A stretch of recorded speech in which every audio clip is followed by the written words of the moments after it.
नमस्कार दोस्तों, आज हम आपको एक कहानी सुनाने वाले मित्रता, सच्ची मित्रता पर। बहुत समय पहले एक बात है। एक गांव में माधव नाम का एक युवक रहा करता था। माधव दोस्ती में गांव में एक लड़के हीरा से भी थी। जहां हर तरफ माधव काफी रसूखदार घराने से था, वही हीरा तो एक माधव वर्गीय परिवार से ताल्लुक रखता था। दोनों के परिवार में इतना बड़ा अंतर होने के बावजूद उनकी दोस्ती काफी गहरी थी। उधर माधव के पिता अपने पैसों की अकड़ में अपनी कुछ नहीं समझा करते थे। ऐसे माधव अपना सारा दुख सुख हीरे से भी साझा करता था। माधव हीरा और सिर्फ अपने दोस्तों प्रेम ही नहीं बल्कि अपना भाई, अपना सब कुछ समझता था। वैसे माधव काफी सरल स्वभाव का एक भोला भाला युवक था। वह सबसे ज्यादा समझदार नहीं था। वही उसकी दोस्ती हीरा उसके सामने आधा काना राजा था, क्योंकि ज्यादा दिमागदार तो वही होता है। वह नहीं था, मगर माधव तो थोड़ा समझदार जरूर था।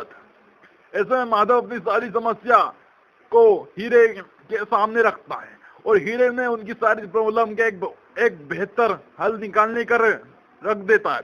परंतु वह अक्सर माधव की परेशानी का हल करते समय खुद ही काफी परेशान हो जाया करता था। परंतु परेशानी चाहे जो हीरे और माधव से एक दूसरे को साथ कभी नहीं छोड़ा। माधव उस गांव में युवती गौरी के बहुत लव करता था। हाल की गौरी निम्न परिवार से ताल्लुक करती थी। ऐसे में माधव जानता था कि उसके अहंकारी पिता गौरी से उसका विवाह करवाकर अपने मान सम्मान से ठेस नहीं पहुंचा देंगे, मगर फिर भी माधव गौरी के प्रेम बिल्कुल अंधा हो चुका था। ऐसे में उसके पिता ने खौफ फियर दर किनारे करते हुए गौरी से ब्याह कर लिया और उसके साथ लेकर घर चला गया।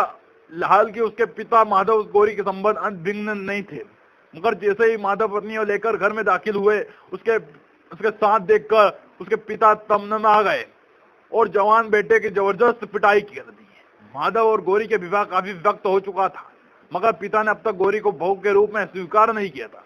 वह हमेशा उसे भारी सख्त के रूप में देखा करते थे, जिसे उसके सम्मान को ठेस नहीं है बल्कि उस समाज उसकी इज्जत के तार तार करते थे, इसलिए कि वे गौरी हमेशा कष्ट पहुंचाने के लिए कोशिश करते थे। एक दिन गौरी तबीयत अचानक खराब हो गई। माधव और हीरा उसके लेकर भागे भागे अस्पताल पहुंचे, जहां कुछ जांचों के बाद डॉक्टर ने उसे बताया कि उसके सुनकर मानो माधव पर समस्या का पहाड़ टूट गया। माधव की पत्नी गौरी के दोनों किडनी खराब हो चुकी थी। उसे फौरन बदलना बहुत आवश्यक था, अन्यथा गौरी की जान जाती थी। वैसे तो किडनी मिलने में कुछ खास मुश्किल नहीं थी, क्योंकि माधव अपनी एक किडनी गौरी को देने के लिए बहुत पूरी तरह तैयार था, मगर समस्या बस इतने में खत्म होने वाली नहीं थी। अब सवाल था कि किडनी का ट्रांसप्लांट करने के लिए अस्पताल का खर्च आ रहा था, उसे कैसे चुकाया गया। ये रकम मामूली नहीं जिसके माधव उसके आसानी से चुका सका। ऐसे में भागे भागे उसके पिता के पास मदद के लिए गए। उसके पिता ने मदद को गुहार लगाई, मगर उसके पिता की गौरी फूट आकर नहीं भागी, इसलिए उन्होंने माधव किसी प्रकार से कोई भी मदद करने से इनकार कर दिया। उसे बाहर का रास्ता दिखाया। पिता ने उसे बड़ी उम्मीद थी जिसमें चकनाचूर करते हुए वह बिल्कुल टूट गया और बेसुध होकर पास के तालाब किनारे जाकर बैठ गया। तब हीरा ने उसके ठास बढ़ाते हुए सब कुछ ठीक हो जाएगा, अभ्यास ना होने दिया। मगर माधव अब जानता था कि उनका अविश्वास जमीन हकीकत भी नहीं है। एक दिन हीरा माधव के पास गया और बताया कि पैसों का इंतजाम हो गया है, अब हम देर नहीं करनी चाहिए, फटाफट ऑपरेशन कराना चाहिए। तब माधव उसे जानना चाहा कि आखिर इतने पैसों का जुगाड़ करने के लिए किस कहा गया। तब हीरो ने बताया किसी सेठ से उसे पैसों काफी ऊंचे मनी इंटरेस्ट को उधार लिया। मेहनत मजदूरी से वे दोनों इस रकम को जरूर चुका देंगे। माधव की जिंदगी लाइफ खुशियां आने लगी, परंतु वक्त ना एक बार करवट बदला दिए। जब वक्त बुरा हो तो गौरी से नहीं मैच कर रही थी। ऐसे में अब हीरा जुटाए हुए पैसों से किसी काम में के नहीं थे। माधव एक बार फिर से टूट गया और हीरो को एक बार उसे ठास बढ़ाया। शाम को वहां दौड़े दौड़े माधव के पास गया और बोला, चल किडनी का जुगाड़ हो गया। माधव से पूछा, अब ये किडनी कौन देने लगा। तब उसके बताया, एक जरूरत में मिला है, कुछ पैसों में अपनी किडनी दे रहा है, तू चिंता मत कर, हम उसके पैसे का सूद समय चुका देंगे। आखिरकार ऑपरेशन सफल हुआ। गौरी की जान जाते जाते रह गई।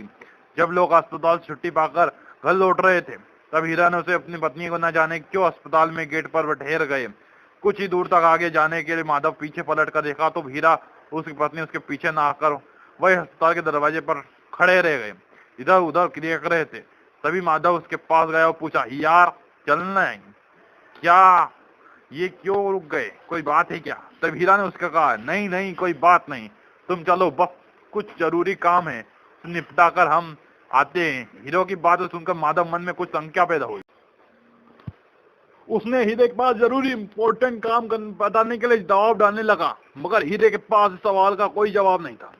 धीरे धीरे इस बात को लेकर गर्मा गर्म बहस छिड़ गई। इस बहस के बीच अचानक माधव को पता चला कि जिन पैसों का इंतजाम हीरे ने किया है वह पैसा उसके किसी सेठ से उधार लेकर नहीं, बल्कि उसके अपने घर होम खुद बेचकर सेल किया है।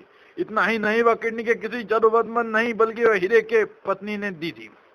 कहानी में शिक्षा, इस दुनिया में रिश्ते से ज्यादा मूल्यवान, इसलिए हमें दोस्ती के रिश्ते की किसी नहीं आंकना चाहिए, क्योंकि कभी कभी दोस्ती भी कर जाते हैं जो शायद हमारे अपने भी ही इन हमारे लिए नहीं करते।